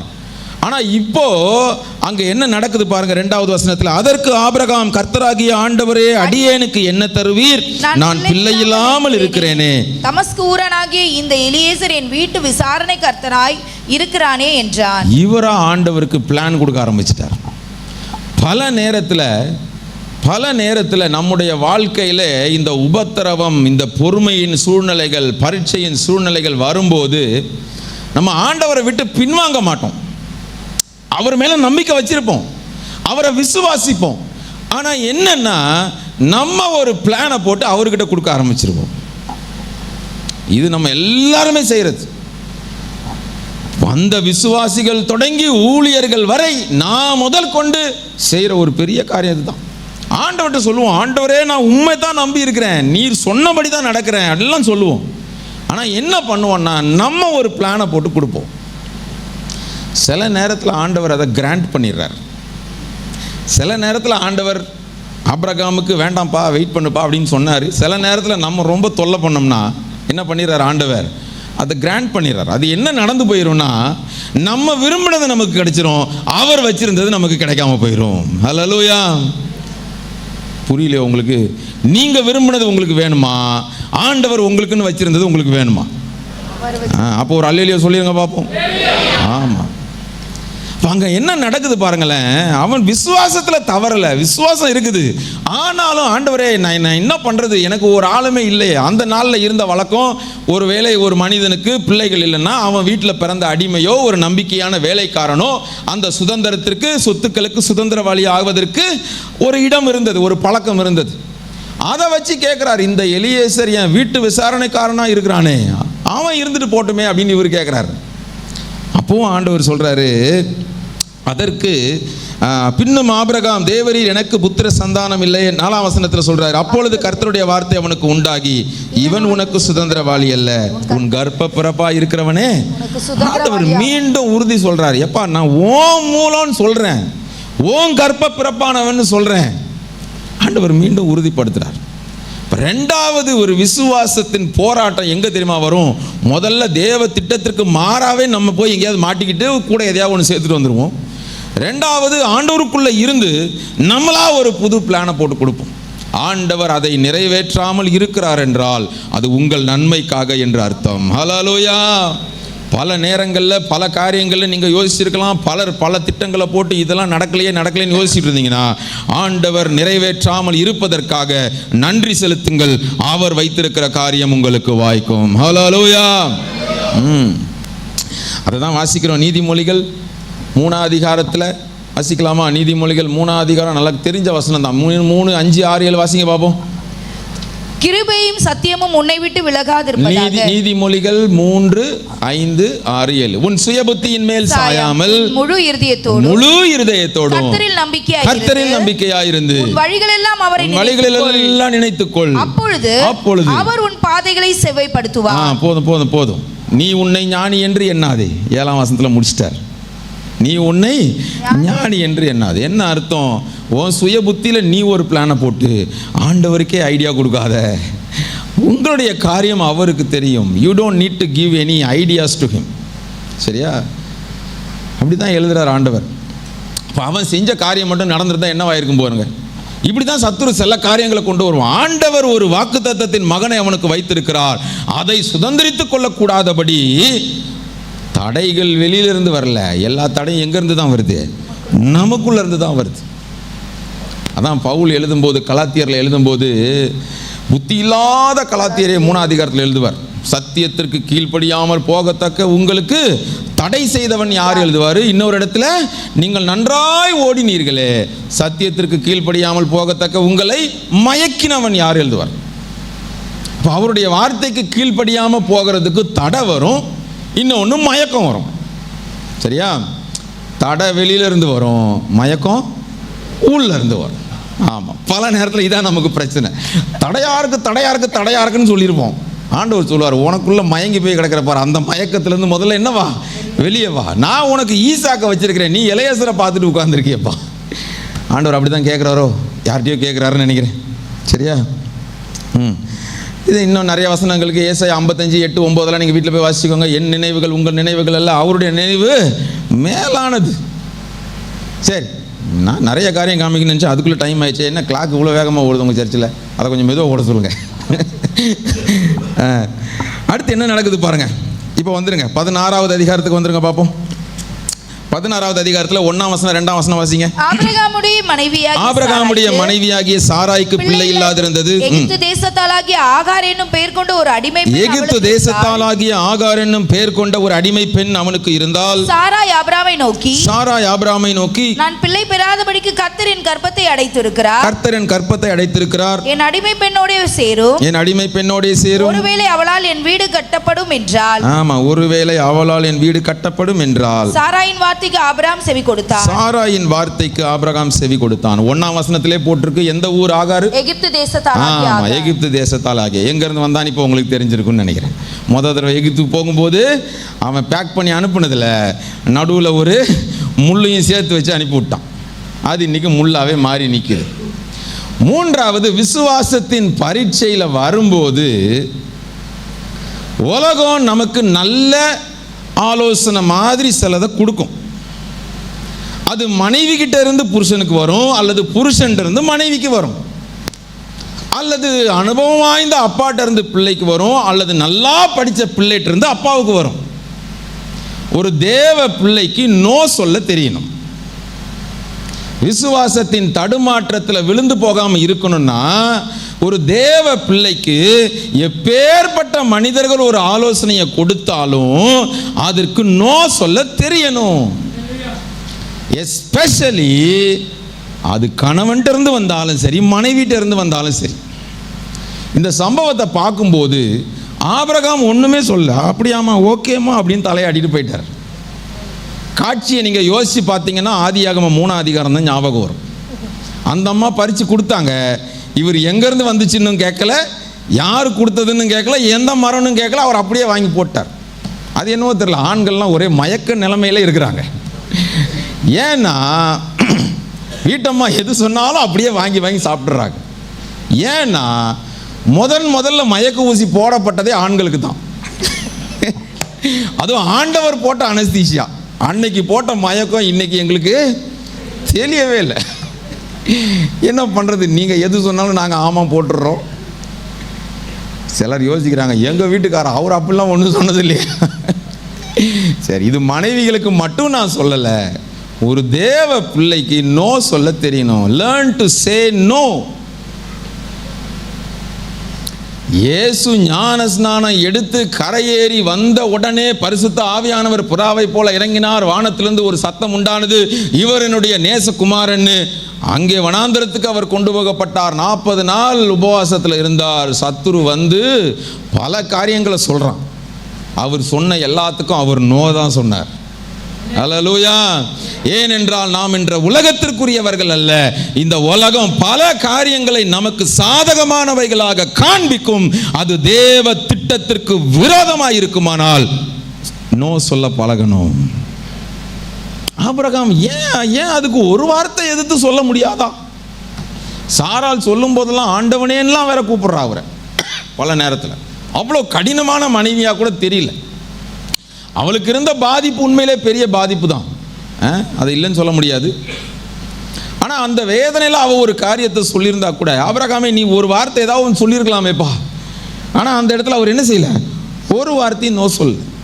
அடுத்து இந்த விசுவாசத்தின் பரீட்சையில் நாம் போய் கொண்டிருக்கும் போது பலவிதமான ஆலோசனைகள், உலக பிரகாரமான ஆலோசனைகள் நல்லது போல பேக் பண்ணி நல்ல கிஃப்ட் பார்சல் பண்ணி தான் வரும்.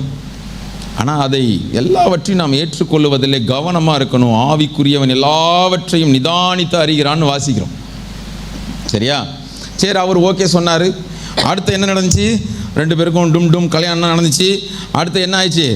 அந்த 4ஆம் வசனம் வாசிங்க பார்ப்போம். அவள் ஆகாரோடு சேர்ந்த போது அவள் கர்ப்பம் தரித்தாள்.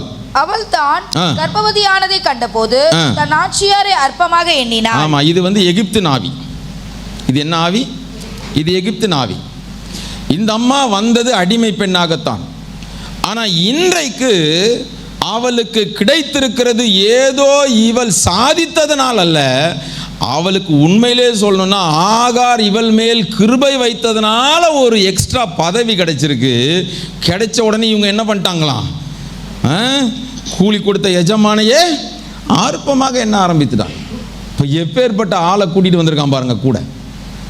எகிப்தின் காரியங்கள் உள்ள இருக்குன்னா இப்படித்தான் நடக்கும். ஆனால் ஆபிரகாமின் நிலைமை ரொம்ப பரிதாபம். அடுத்த வசனம் வாசி. அப்பொழுது சாராய் ஆபிரகாமை நோக்கி, எனக்கு நேரிட்ட அநியாயம் உமது மேல் சுமரும். இருங்க நல்லா வாசிங்க அதை. அப்பொழுது சாராய் ஆபிரகாமை நோக்கி, எனக்கு நேரிட்ட அநியாயம் உமது மேல் சுமரும். அந்த மனுஷன் என்ன பண்ணார்? நீங்களா பார்த்து கல்யாணம் பண்ணிக்க சொன்னீங்க, நீங்களா ஒரு பிள்ளையை பெத்தெடுனீங்க. அந்த மனுஷனும் எல்லாத்துக்கும் ஆமான் சாமி போட்டா இப்படித்தான். எல்லாத்துக்கும் மண்டைய ஆட்டிட்டு எங்கேயாவது போய் மண்டையை கொடுத்துட்டு நின்னா கடைசியில் அதே ஆளே சுத்தியை வச்சு மண்டையில் போடும். என்ன சொல்றாங்க பாருங்க, எனக்கு நேரிட்ட அநியாயம் உண்மையில் சேரும். அதோட நிறுத்தக்கணும். பரவாயில்ல, தொடர்ந்து வாசிங்களேன். என் அடிமை பெண்ணை உம்முடைய மடியிலே கொடுத்தேன், அவள் தான் கர்ப்பவதியானதை கண்டு என்னை அற்பமாக எண்ணுகிறாள். கர்த்தர் எனக்கும் உமக்கும் நடு நின்று நியாயம். ஆமா, இதுல கர்த்தரையும் கூப்பிட்டுக்கிட்டாங்க. கர்த்தர் எனக்கும் உமக்கும் நடுவுல நின்று நியாயம் தீர்ப்பார் பாரியா அப்படின்னு. அதை செய்யறதுக்கு முன்னாடி கர்த்தரெல்லாம் கேட்க மாட்டாங்க. இப்போ ஒரு பிரச்சனை வந்த உடனே யார் வந்துடுறா? கர்த்தரே வந்துடுறா. நம்ம கதை தான். ஆமாம், நல்லா எல்லாம் போயிட்டு இருக்கும்போது ஆண்டவரெல்லாம் தேட மாட்டோம். ப்ராப்ளம் வந்துருச்சா ஆண்டவரே உமக்கு கண் இருக்கா, காது இருக்கா, மூக்கு இருக்கா, எல்லாத்தையும் தேடிடுவோம். இப்படிப்பட்ட ஒரு குடும்பத்தை பார்த்தா ஆண்டவர் விசுவாசிகளின் தகப்பன்னு சொன்னாரு.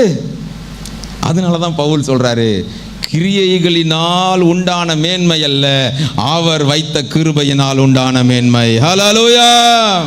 இன்னைக்கு நீங்களும் நானும் உட்கார்ந்துருக்கிறது அதனால தான். நம்மளெல்லாம் பார்த்து எந்த காரியத்தை வச்சு ஆண்டவர் விசுவாசத்தின்படி நீங்கள் ஆபிரகாமின் சந்ததின்னு சொல்ல முடியும்? ஒன்றுமே கிடையாது. பல நேரத்தில் நம்ம பார்த்தீங்கன்னா இப்படி பல ஃபெயிலியர்ஸ் நம்ம வாழ்க்கையில். பல நேரத்தில் விசுவாசம் தடுமாறித்தான் போயிருக்கிறது. பல நேரத்தில் தேவனுடைய வார்த்தைக்கு விரோதமாகத்தான் நடந்திருக்கிறோம். ஆனால் ஆண்டவர் நம்மளையும் நம்பி இன்னும் நம்மேல் நம்பிக்கை வைத்திருக்கிறார் என்றால், அவர் நம்மை குறித்து வைத்திருந்த தரிசனத்தை குறித்து நாம் மறந்து போய் தடுமாறி போயிருக்கலாம். மல்கியால வாசிக்கிறோம், நான் கர்த்தர் நான் மாறாதவர். நம்ம தான் மாறிடுவோம். நம்ம தான் மாறி மாறி தடுமாறி விழுந்து விழுந்து எந்திரிப்போம். ஆனால் ஆண்டவர் சொல்லுவார், நான் கர்த்தர் நான் மாறாதவர். நம்முடைய பலவீனங்களை குறித்து பரிதபிக்க கூடாத பிரதான ஆசாரியர் அல்ல. அது வெறும் சரீர பலவீனம் அல்ல, நம்ம எல்லாம் மாம்சத்தில் இருக்கிறோம். இப்படிப்பட்ட பலவிதமான பலவீனங்களை நம்ம விழுந்துருவோம்னு தெரியும். அடுத்த அந்த காரியங்களை நீங்கள் வாசிக்கும் போது இன்னும் நிறைய காரியங்களை பார்க்கலாம். அதே சம்பவத்தை நீங்கள் நல்லா யோசித்து பார்த்தீங்கன்னா, ஒரு ஆபிரகாம் விசுவாசத்தின் தகப்பன் என்று அழைக்கப்படுகிறவன், ஒரு பெரிய நோக்கத்திற்கென்று அழைக்கப்பட்டிருக்கிறவன் எப்படி செயல்படணும்? ஒரு காரியம் நடந்துருச்சுன்னா அதை ஆவிக்குரியவன் ஆவிக்கேற்றபடி நிதானித்து அறிகிறான்னு வாசிக்கிறோம்ல. 1 கொரிந்தியர் 3 அதிகாரம் 2 அதிகாரம் 15 வசனம் வாசிங்க பார்ப்போம். 1 கொரிந்தியர் 2 அதிகாரம் 15 வசனத்தில் என்ன போட்டிருக்கு? ஆவிக்குரியவன் எல்லாவற்றையும் ஆராய்ந்து நிதானிக்கிறான். அப்போ நல்லா யோசிச்சு பார்த்தீங்கன்னா, அந்த சம்பவத்தில் என்னதான் இருந்தாலும் தான் மனைவியாகிய சாராளை அற்பமாய் எண்ணுகிற அளவிற்கு ஆபிரகாம் அவளை விட்டிருக்க கூடாது. முதல்ல நான் ஃபேமிலி கேம்ப் எடுத்தேன்னா இப்படி தான் சொல்லுவேன். அதில் கணவனுக்கு ஒரு பெரிய பங்கு உண்டு. எந்த இடத்துலையும் தான் மனைவியை பிறர் முன்னாடி விட்டு கொடுத்து பேசக்கூடாது. ஆனால் இங்கே குடும்பத்துக்குள்ளே தான் இருந்திருக்கிறான். ஆனால் ஒரு அடிமை பெண் தன் மனைவியை அற்பமாக எண்ணுகிறதை முதலாவதே அவனே சரி செஞ்சுருக்கணும். ஆனால் இவர் என்ன செய்கிறாரு பாருங்களேன். அதே 12 அதிகாரத்துக்கு வந்துருங்க. அதற்கு ஆபிரகாம் சாராயை நோக்கி 6ஆம் வசனத்தில், இதோ உன் அடிமை பெண் உன் கைக்குள் இருக்கிறாள், உன் பார்வைக்கு நலமானபடி அவளுக்கு செய் என்றான். இது அதோட மோசம். எதற்கு ஆண்டவர் உன்னை தெரிந்தெடுத்தார்? ஒரு தேவ பிள்ளை, அதுவும் ஒரு குடும்ப தலைவன், எல்லாவற்றையும் நிதானித்து அறிந்து சரியாக பேலன்ஸ் பண்ணி நடத்த தெரியணும். அது தெரியலன்னா இப்படி தான் ஒன் சைடாக அங்கே ஆமாம் போட்டால் அங்கே ஆமாம் போடுவோம், எது நடந்தாலும் கண்டுக்காமல் இருப்போம், கடைசியில் இப்படி போகும். அவ கொடுமையாக நடத்தினாலாம் உடனே ஆகார் வந்து என்ன பண்ணிட்டாலாம், வீட்டை விட்டு ஓடி போயிட்டாலாம்.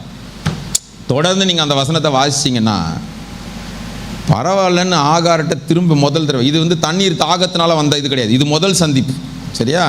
அதில் நீங்கள் தொடர்ந்து வீட்டில் போய் வாசிச்சுக்கோங்க. ஆண்டவர் ஆகாரை பார்த்து கூப்பிட்டு சொல்கிறாரு, ஏம்மா நீ எங்கேயும் ஓடாத, நீ திரும்ப போய் உன்னுடைய எஜமானி அம்மாட்ட என்னரு ஒழுங்காக இரு, உன் மகனெல்லாம் நான் ஆசீர்வதிப்பேன், அவனை பெரிய சந்ததியை ஆக்குவேன், உனக்கு ஒரு பிள்ளை பிறக்கும். தேவதூதன் சொல்கிற வார்த்தை, அவன் துஷ்ட மனுஷனாக இருப்பான்னு சொல்கிறான்.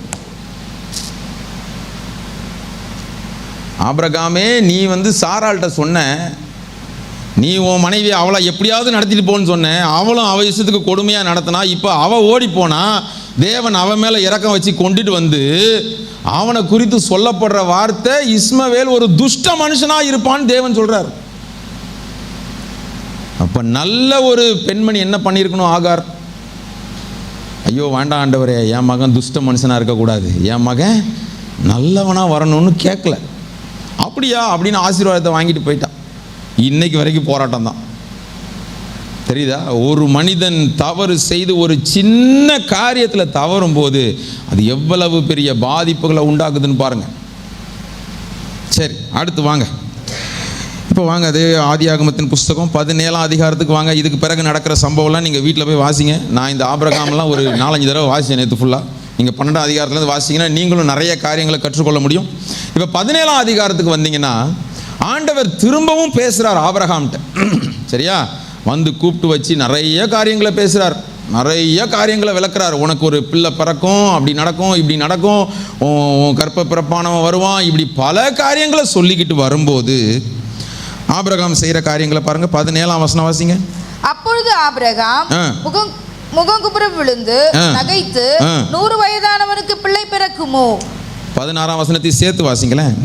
நான் உனக்கு ஒரு குமாரனை கொடுப்பேன், நான் அவனை ஆசீர்வதித்து அவளாலே உனக்கு ஒரு குமாரனையும் தருவேன், அவள் ஜாதிகளுக்கு தாயாகவும் அவளாலே ஜாதிகளின் ராஜாக்கள் உண்டாகவும் அவளை ஆசீர்வதிப்பேன் என்றார். இப்போ 1ஆம் வசனத்திலிருந்து 16ஆம் வசனம் வரைக்கும் அவனுடைய சந்ததியை குறித்து தான் பேசுறார். ஆனா அவன் செஞ்ச காரியம் என்னவா? கீழே விழுந்து சிரிச்சானாம். அப்படிதான் போட்டிருக்கு. ஆபிரகாம் என்ன செஞ்சாராம்? முகங்குப்புற விழுந்து நகைத்து, 100 வயதானவனுக்கு பிள்ளை பிறக்குமோ, 90 வயதான சாரால் பிள்ளை பெறுவாளோ என்று தன் இருதயத்திலே சொல்லிக்கொண்டு. இவனை பார்த்து தான் ஆண்டவர் விசுவாசத்தில் அவன் பலவீனமாக இருக்கவில்லை என்று தப்பா எழுதிட்டாரோ? டவுட்டா இருக்குல்ல? சரி, அது பின்னாடி பார்க்கலாம். இப்படிப்பட்ட மனுஷன்தான் இப்போ சொல்கிறான், சாராளுக்கு 90 வயசு, இவருக்கு 99 வயசு, ஆல்மோஸ்ட் 10 வயசு டிஃப்ரென்ஸ் 2 பேருக்கும். இப்போ கடைசியாக இந்த நேரத்தில் பேசும்போது அவன் இருதயத்தில் விழுந்து நகைக்கிறான்னு போட்டிருக்கு.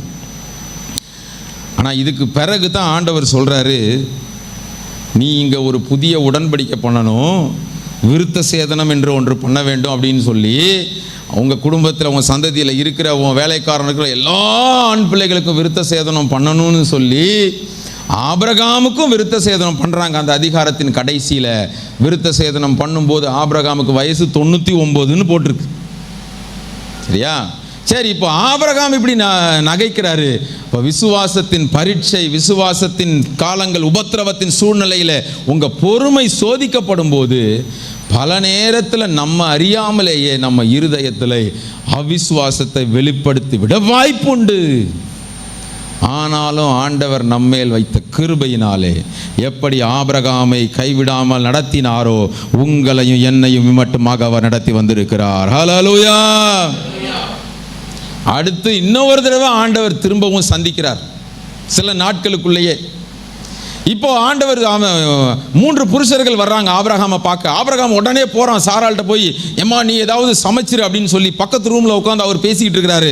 அவங்க பேசுகிறத கேட்டுக்கிட்டே சாராள் அம்மாவும் சமைச்சிக்கிட்டு இருக்கிறாங்க. அப்போ என்ன நடக்குது பாருங்க. அபிமெலேக்கு வந்து என்ன பண்ணிட்டான், அரண்மனைக்கு கூட்டிகிட்டு போயாச்சு. இப்போ நல்ல கவனிங்க சகோதரிமார்கள்லாம், நல்ல கவனிங்க. தடவை எகிப்தில் சாராளை கூட்டிகிட்டு போகும்போது அவளுக்கு வயசு என்ன? 65. இப்போ வயசு என்ன? 90 வயசு ஆனாலும் 65 வயது ஆனாலும் தேவ தரிசனத்தின்படி நடக்கிறவர்கள் பார்வைக்கு அழகுள்ளவர்களாகத்தான் இருப்பார்கள். ஹல்லேலூயா. அது எந்த பியூட்டி பார்லருக்கு போனாங்க, என்ன போட்டாங்கன்னு தெரியல, வசனம் அப்படிதாங்க போட்டிருக்கு. அவள் பார்வைக்கு அழகுள்ளவளாக இருந்தபடினால் 90 வயசானாலும். ஆமாம், எல்லாரும் கவனிங்க. நீங்கள் என்ன பியூட்டி பார்லர் போகிறீங்களா, என்ன பண்ணுறீங்களோ எனக்கு தெரியாது. சாராள்கிட்ட கேளுங்க, அவள் ஏதாவது ஐடியா கொடுத்தானா ஃபாலோ பண்ணுங்க. 90 வயசுங்க. கொஞ்சம் யோசிச்சு பாருங்க. 90 வயசுல எகிப்து பார்வோன் அரண்மனையிலிருந்து வந்து அங்கே கூட்டிட்டு போயிட்டாங்களாம். அங்கேயும் பிரச்சனை உண்டான உடனே அவனை திருப்பி அனுப்பி ஆபிரகாம்கிட்ட கேட்குறாங்க, ஏன்பா நீ இப்படி செஞ்ச, நீ உண்மையை சொல்லிட்டு போக வேண்டியதானே அந்த மனிதர் கேட்கும்போது ஆபிரகாம் சொல்ற வார்த்தையை பாருங்க. 20வது அதிகாரத்தில் 11வது வசனம். அதற்கு ஆபிரகாம், இவ்விடத்தில் தெய்வ பயம் இல்லை என்றும் என் மனைவி நிமித்தம் என்னை கொன்று போடுவார்கள் என்றும் நான் நினைத்தேன். ஆபிரகாமே, உன்னை விசுவாசத்தின் தகப்பன் என்றல்லவா நான் அழைத்தேன். உன் மூலமாக பூமியில் உள்ள ஜனங்கள் எல்லாம் ஆசீர்வதிக்கப்படும், உனக்கு ஒரு சந்ததி பிறக்கும், உனக்கு ஒரு குமாரன் பிறப்பான், இப்படி எல்லாம் நான் வாக்குத்தத்தத்தை கொடுத்திருந்தனே, அது நடக்காம உன் ஜீவன் எடுக்கப்பட முடியாது என்கிற விசுவாசம் உனக்கு எங்கே போயிற்று? அதே வார்த்தைகளைத்தான் ஆண்டவர் நம்மை பார்த்தும் கேட்கிறார். உங்களை கொண்டும் என்னை கொண்டும் ஆண்டவர் வைத்திருக்கிற தரிசனத்தையும் திட்டத்தையும் நிறைவேற்றாமல் நீங்களும் நானும் அழிந்து போவதில்லை, மாண்டு போவதில்லை. நம்முடைய நாட்கள் அவருடைய கரத்தில் இருக்கிறது. ஹல்லேலூயா. அது உலகத்தின் எந்த கொம்பனாலும் அவருடைய சரீரமாகிய சபையை அழித்து விட முடியாது. விசுவாசத்தில் பலவீனம் உள்ளவர்களாய் அல்ல, இந்த கடைசி நாட்களிலே எவ்வளவு போராட்டங்கள் சபைக்கு விரோதமாக, தேவ பிள்ளைகளுக்கு விரோதமாக, அல்லது உங்கள் தனிப்பட்ட வாழ்க்கையிலே சத்துருக்களின் மூலமாக எழும்பி வந்தாலும், மனிதர்கள் மூலமாக உங்கள் பாதுகாப்பல்ல, எனக்கு ஒத்தாசை வருகிற ஒரு பர்வதம் இருக்கிறது. அவரே என்னை கடைசி வரை நடத்துகிறவர். ஆபிரகாமுக்கு ஏதோ ஒரு சூழ்நிலை, ஏதோ ஒரு கலக்கம் வந்துருச்சு, ஏதோ ஒரு இதில் அவன் ஒரு டிஸ்டர்பன்ஸ்ல இருந்திருக்கிறான். ஆனாலும் ஆண்டவர் அவனை விடலை. ஏன் தெரியுமா? நான் யோசித்து பார்த்தேன், எனக்கு தோணுது ஒரே ஒரு காரியம்தான். அவன் நிலைமையில நீங்களும் நானும் இருந்திருந்தோன்னா இவ்வளோ தூரம் கூட நம்ம வந்திருக்க மாட்டோம். That is true. பஞ்சம் வந்த இடத்துலையே எகிப்தில் அங்கேயே செட்டில் ஆகிருப்போம். ஆனால் ஆண்டவர் பார்க்குறாரு, அவன் தரிசனத்தின் மகன், என்னுடைய அழைப்பை புரிந்து கொண்டிருந்தவன். ஆங்காங்கே அவன் தடுமாறி இருந்தாலும் நின்று விடாமல் அவ்வப்போது என்னுடைய வார்த்தைக்கு செவி கொடுத்து தன்னை சரிப்படுத்தி கடைசி வரை வந்தான். அதனால் தான் விசுவாசத்தின் தகப்பன் என்று அடையாளப்படுத்தப்பட்டிருக்கிறான். ஹல்லேலூயா. அருமையான தேவ பிள்ளைகளே, நம்முடைய வாழ்க்கையில, நம்முடைய ஓட்டத்திலே பலவிதமான சூழ்நிலைகள், விசுவாசத்தின் பரீட்சை உங்களுக்கு வரும், உங்களுக்கு நேரிடும். ஆனால் எல்லாவற்றுக்கும் மேலாக ஆண்டவர் நம்மை அழைத்தது நம் மூலமாக நாம் மட்டுமல்ல, அநேகர் ஆசீர்வதிக்கப்படும்படியாக நாம் வைக்கப்பட்டிருக்கிறோம். பவுல் சொல்றாரு 1 கொரிந்தியர் 10ஆம் அதிகாரம் 24ஆம் வசனத்தில், 10ஆம் அதிகாரம் 32ஆம் வசனத்தில், நாம் அநேகருடைய பிரயோஜனத்திற்காக வைக்கப்பட்டிருக்கிறோம். ஏதோ இந்த உலகத்திற்காக வாழ்ந்துட்டு போறவங்க கிடையாது. அந்த ஆபிரகாமுக்கும் சாராளுக்கும் ஒரு பிள்ளை உண்டானது. அவ கர்ப்பவதியான உடனே ஒரு காலத்திலே அவநம்பிக்கை நிமித்தமாக நகைத்த சாராள் இப்பொழுது என்ன பண்ணுகிறாப்பாங்க? 21ஆம் அதிகாரத்தில் 4ஆம் வசனத்திலிருந்து வாசிங்க.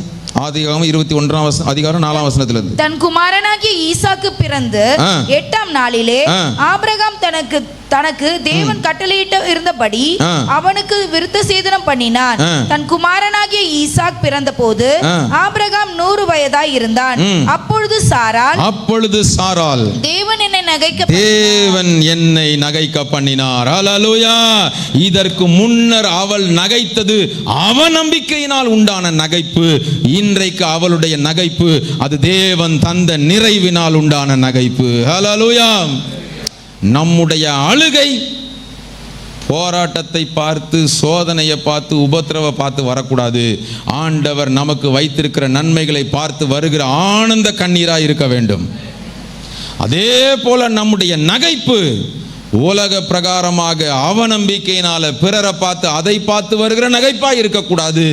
தேவன் தருகிற பரிபூர்ண நன்மையினால் உண்டாகிற நகைப்பாய் இருக்க வேண்டும். ஹல்லேலூயா. 84 சங்கீதம் நினைக்கிறேன், வாசிங்க பார்ப்போம். 84 சங்கீதம் 10ஆம் வசனம். 84 சங்கீதம் 10ஆம் வசனம். 1000 நாளை பார்க்கிலும் உமது பிரகாரங்களில் செல்லும் ஒரே நாள் நல்லது. ஆகாமிய கூடாரங்களில் வாசமாய் 6ஆம் வசனம். அழுகையின் பள்ளத்தாக்கை உருவ நடந்து அதை நீருற்றாக்கி கொள்ளுகிறார்கள், மழையும் குளங்களை நிரப்பும். அப்போ விசுவாசத்தின் பரீட்சை என்பது பொறுமையின் சூழ்நிலைக்கு நம்ம தள்ளும். பலவிதமான பரீட்சைகள் வரும். அதை எல்லாம் கடந்து வருவதுதான் ஒரு தேவ பிள்ளைக்கு கொடுக்கப்பட்டிருக்கிற ஒரு மேலான வாழ்க்கை. ஆபிரகாமுடைய வாழ்க்கையில் பெரிய தடுமாற்றங்கள் வந்தது. அவனுடைய விசுவாசம் சோதிக்கப்பட்டது. பல நேரத்தில் அவனுடைய வாழ்க்கையை பார்க்கும்போது ஃபெயிலியர் அப்படின்ற மாதிரி தான் தெரிஞ்சிச்சு. ஆனால் அவனுடைய வாழ்க்கையின் பெரிய ஆச்சரியமே, பல தடுமாற்றங்கள் வந்தாலும் அவன் ஒருபோதும் தேவ சத்தத்தை கேட்கறதுலேருந்து விலகலை, தேவ பிரசன்னத்திலிருந்து விலகலை. எந்த சூழ்நிலையிலே தேவன் அவனிடத்தில் பேசினாலும் அவருடைய சத்தத்தை கேட்டு அப்படியே கீழ்ப்படிவதற்கு அவன் தயங்கவில்லை. அப்படிப்பட்ட ஒரு பிள்ளைகளாக நீங்கள் நானும் மாற வேண்டும் என்பதுதான் ஆண்டவர் எதிர்பார்க்கிறார். நம்மை பார்த்தும் ஆண்டவர் சொல்ல முடியும், நீங்கள் விசுவாசத்தில் பலவீனம் உள்ளவர்களாக இருக்கவில்லை. அப்படியே எல்லாரும் கண்களை மூடி தேவ சமூகத்தில் எழும்பி நில்லுங்க பார்ப்போம். ஹல்லேலூயா. அன்பின் தகப்பனே, உமக்கு நன்றி செலுத்துகிறேன். இந்த நாளின் காலை வேளையில தேவ சமூகத்துக்கு முன்பாக ஆண்டவர் உங்களோடு கூட இடைப்பட்டிருப்பார் என்று நான் விசுவாசிக்கிறேன்.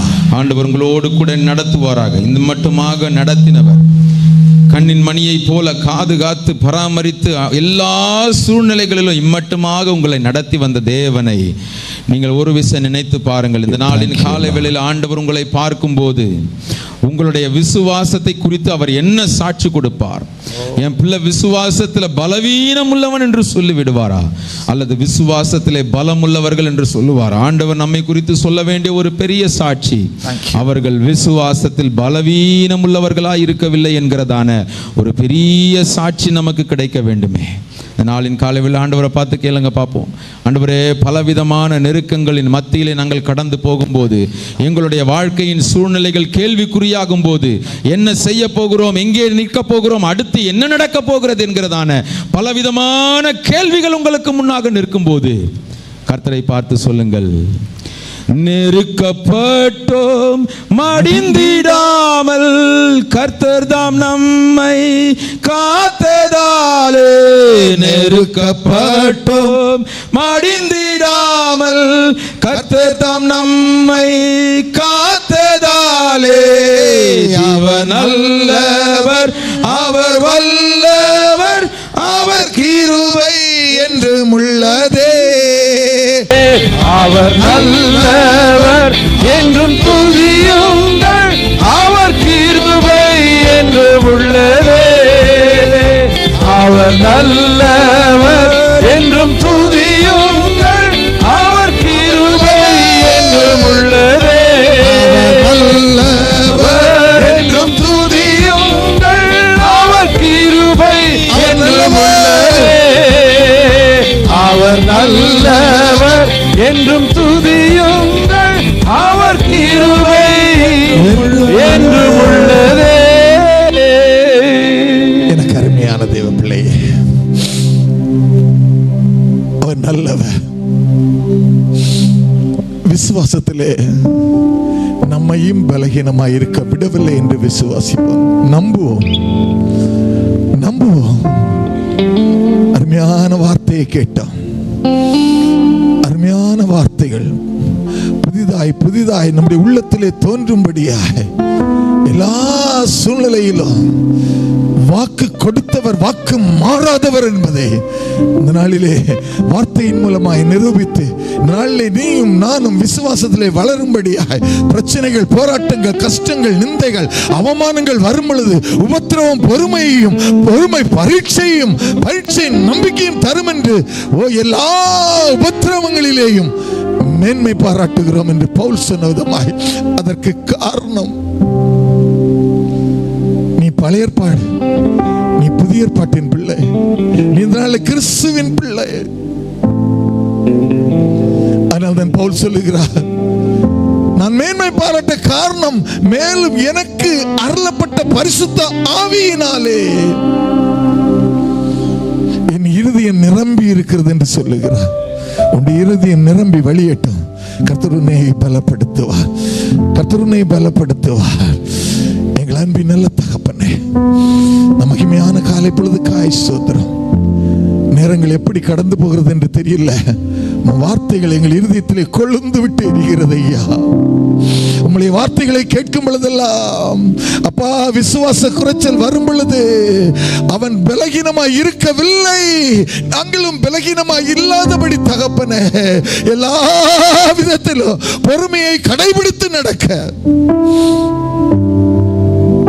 அநேக வேளைகளிலே நாங்கள் சோர்ந்து போகிறோம், எங்கள் பிள்ளைகள் சோர்ந்து போகிறார்கள் ஐயா. ஒரு மாற்றத்தை கொடுத்து இந்த இடத்திலிருந்து, இந்த ஸ்தலத்திலிருந்து நீர் அனுப்புகிறீர். அதற்காக ஸ்தோத்திரம்.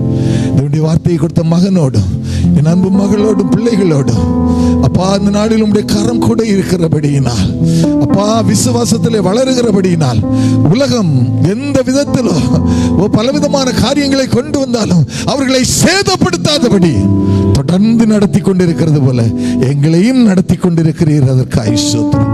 எங்களை மட்டுமாய் தாழ்த்துகிறோம். நம்முடைய பிள்ளைகளுக்கு இல்லங்களுக்கு கடந்து செல்லுகிறார்கள். உம்முடைய கரம் இருக்கட்டும். திரும்பவுமாய் முகமுகமாய் பார்க்கிற வரையிலும் நம்முடைய தெய்வீக பிரசன்னத்தின் மகிமை ஆளுகை செய்யட்டும்.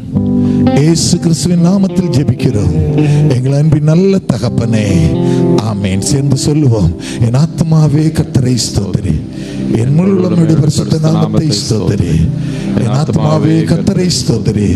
கர்த்தர் செய்த சகல உபகாரங்களையும் மறவாதவர், அக்கிரமங்களை எல்லாம் மன்னித்து நோய்களை எல்லாம் குணமாக்கி என் பிராணனை அழிவுக்கு விலக்கி மீட்டு கிருபையினாலே இரக்கத்தினால முடிசூட்டி நன்மையினால் என் வாயை திருப்தி ஆக்குகிறார். கழுகு சாமான் வயதை திரும்ப வாழ வயதை போல் மாற்றுகிறார். ஆமென், ஆமென். நம்முடைய கர்த்தராகிய இயேசு கிறிஸ்துவின் கிருபையும் பிதாவாகிய தேவனுடைய அன்பும் பரிசுத்த ஆவியானவருடைய அன்பினைக்கும் சமாதானம் நம் அனைவரோடு சகல பரிசுத்தவான்களோடு இந்த நாளில் கர்த்தருடைய வார்த்தையை கொடுத்த தேவதாசரோடு அவருடைய பிள்ளைகளோடு ஊழியங்களோடு உடைய வரையிலும் நீடித்து நிலைத்திருப்பதாக. ஆமென். அல்லேலூயா, அல்லேலூயா, அல்லேலூயா. ரட்சணியமும் கனமும் மகிமையும் துதியும் வல்லமையும் மகத்துவமும் நம்முடைய தேவனாகிய கர்த்தருக்கு மட்டுமே உரித்தாகட்டும். ஆமென், ஆமென். Praise the Lord. சமாதானத்தோடு சென்று வருவோம். கர்த்தர் உங்களை